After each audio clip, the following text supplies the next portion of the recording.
You can actually use minions in groups as far as like almost like they're troops. Oh, Pathfinder has that. Oh, you're right. There's actually expendable mechanics that you can use by rolling the dice that create this dynamic that sways back and forth between the dungeon master. So it's kind of like a buildable mechanic. Daggerheart has that. Oh, yeah, that's right. It's called Fear and Stress and Hope.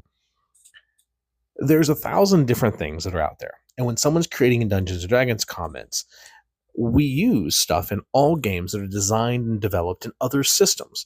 So when you're calling something out, oh, this system has that, usually that's where it came from. That's kind of where the content creator got it from.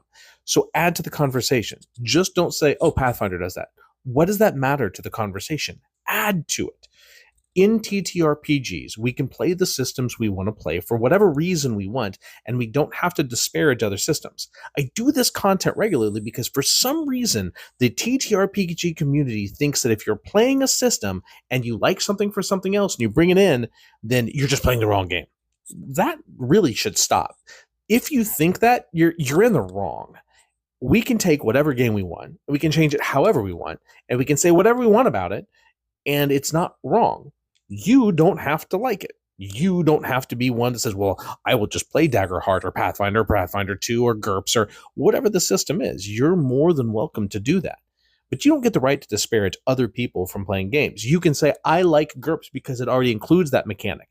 A lot of times the mechanics that we bring in from one system to another are replacing one that we don't like on the table, and we're just trying to make the game that we are playing better.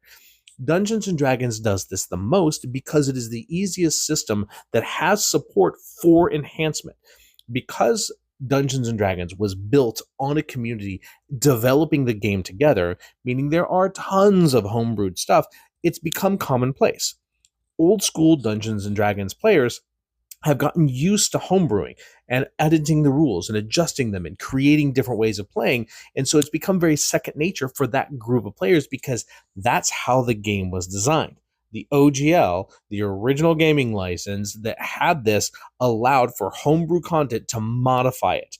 Despite Dungeons and Dragons and Wizards of the Coast being a maniacal, evil company, the people that are playing the game aren't. And they're playing that game because they're comfortable with it. And the players at that table are comfortable with it. And as opposed to getting an entire new group of people to play something else, we can make 2 small tweaks to a game and get the feeling that we want.